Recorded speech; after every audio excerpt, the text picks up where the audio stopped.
Assalamualaikum warahmatullahi wabarakatuh. Perkenalkan, saya Rina Purwantini. Di sini saya akan memberitahukan yaitu parenting bagi guru bagi siswa sekolah dasar. Yang pertama, membangun hubungan emosional yang hangat bagi siswa, seperti mengucapkan salam, menyapa, menyebutkan nama, dan tersenyum di awal pelajaran. Kemudian, kenali karakter anak, pahami keunikan siswa, karena siswa berasal dari keluarga yang berbeda, mempunyai karakteristik yang berbeda, gaya belajar yang berbeda, emosional yang berbeda pula. Kemudian tunjukkan rasa empati. Dengarkan cerita atau keluhan mereka dengan penuh perhatian, agar mereka merasa dekat dengan kita. Kemudian, guru bisa juga menerapkan disiplin yang positif kepada anak, seperti membuat aturan kelas yang dibuat bersama dengan anak atau siswa. Jadi mereka merasa ikut serta, merasa bergabung, mempunyai dan menimbulkan rasa kebersamaan di dalam kelas tersebut.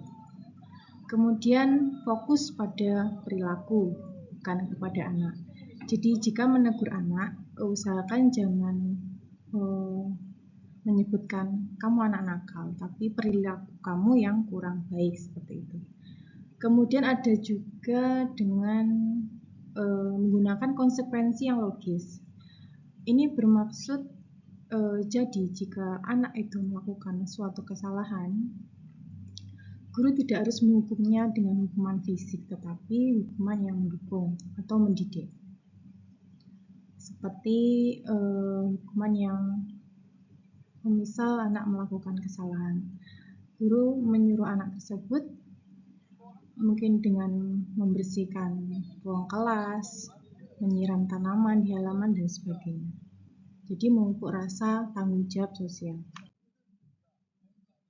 Kemudian juga bisa mengajar sesuai dengan perkembangan usia.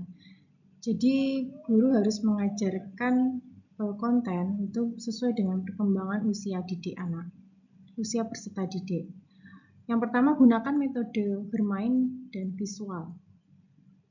Anak usia sekolah dasar itu belajar lebih banyak menggunakan konten yang berisi permainan, gambar, visual yang berisi lagu, dan gerakan.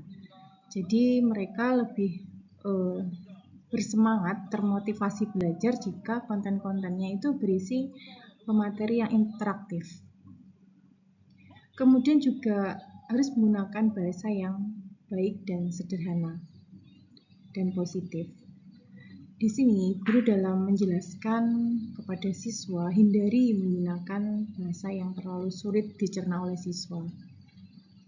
Jadi menggunakan bahasa yang mudah dipahami untuk anak usia sekolah dasar. Kemudian menciptakan rutinitas yang konsisten, membantu mereka merasa aman dan paham tentang ekspektasi. Jadi menciptakan lingkungan kelas itu bagaimana mereka bisa merasakan kenyamanan dalam belajar, bisa merasakan di lingkungan belajarnya itu sangat mendukung dalam mengembangkan kreativitas dan bakat mereka. Kemudian mendorong kemandirian dan tanggung jawab. Di sini guru bisa memberikan tugas kelas seperti merapikan buku dan membagikan lembar kerja. Di situ dapat memupuk rasa tanggung jawab dan kemandirian bagi siswa. Kemudian gunakan pujian deskriptif. Seperti contohnya, kamu sangat rapi dalam mengerjakan tugas ini. Bisa juga kamu hebat hari ini, bisa menyelesaikan tugas dari saya. Dan banyak lagi contohnya. Jadi diberi pujian, diberikan motivasi dan penguatan untuk anak tersebut supaya bisa menjadi motivasi belajar sehingga lebih baik lagi ke depannya. Kemudian juga mengelola emosi dan konflik. Ajari teknik mengatur emosi sederhana seperti tarik nafas, kemudian juga berhitung, atau pergi ke pojok baca.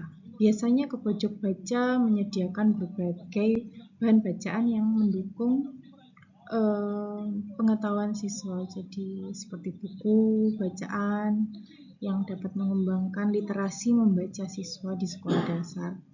Selain itu bisa mengembangkan daya pikir, daya imajinasi siswa sehingga berpotensi mengembangkan bakat dan minat siswa. Kemudian bimbing anak menyelesaikan konflik lewat percakapan. Apa yang kamu rasakan? Apa yang bisa kita lakukan? Jadi memupuk kedekatan anak. Jadi jika ada siswa yang mungkin dalam pelajaran kurang fokus, kurang konsentrasi, di situ kita masuk sebagai guru harus tahu psikologi anak. Kita bertanya kepada mereka, apa yang kamu rasakan, apa yang kamu pikirkan, sehingga kamu kurang berkonsentrasi pada mata pelajaran ini. Kemudian dia akan bercerita kepada kita dan kita akan memberikan solusi yang kiranya bisa membantu meringankan beban anak tersebut dan seterusnya.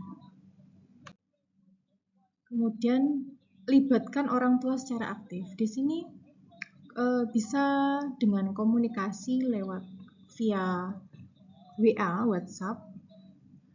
Jadi sekarang tidak perlu, maksudnya seperti ini. Ketika akan memberitahukan informasi kepada anak, kita tidak perlu telepon ke orang tua. Jadi kita hanya share ke grup WA, setelah itu informasi bisa diterima oleh semua orang tua. Kemudian juga bisa dengan pertemuan wali murid dan komite sekolah pada saat yang sudah ditentukan oleh sekolah, seperti itu. Kemudian beri apresiasi positif terhadap peran orang tua. Di sini orang tua sudah memberikan motivasi, dukungan anak selama belajar di rumah. Jadi sebagai guru juga harus memberikan apresiasi positif kepada orang tua supaya mereka juga lebih mendukung anaknya dalam belajar di rumah. Guru juga harus menjadi teladan. Di sini dengan menunjukkan nilai-nilai seperti kesabaran, kerja keras, dan kejujuran. Jadilah sosok yang konsisten dalam perkataan maupun perbuatan. Guru adalah pendidik, pembimbing anak yang ada di sekolah. Guru adalah suri tauladan yang baik, jadi setiap apa yang dikatakan, yang diperbuat oleh guru itu pasti akan ditirukan oleh anak didik kita. Jadi alangkah baiknya kita harus memberikan contoh yang terbaik yang hendaknya ditiru di sekolah, rumah maupun masyarakat. Contoh aktivitas kelas dengan pendekatan parenting guru yaitu pertama ada morning cycle. Tujuannya yaitu membangun koneksi emosional antara guru dan siswa. Kemudian ada kegiatan gotong royong. Tentu di sini tujuannya membangun tanggung jawab sosial dan memupuk kebersamaan. Kemudian ada jurnal harian anak. Tujuannya untuk melatih refleksi dan komunikasi anak dan guru. Kita masuk kesimpulannya. Guru bukan hanya pengajar, tetapi juga pengasuh kedua di rumah. Dengan menerapkan prinsip-prinsip parenting di kelas, guru bisa menciptakan lingkungan belajar yang nyaman, aman, menyenangkan, dan bisa membangun karakter anak secara menyeluruh, sehingga bisa menciptakan generasi penerus bangsa di era sekarang, di era abad 21 dengan dapat beradaptasi dengan global. Terima kasih, demikian yang bisa saya sampaikan, kurang lebihnya saya mohon maaf. Assalamualaikum warahmatullahi wabarakatuh.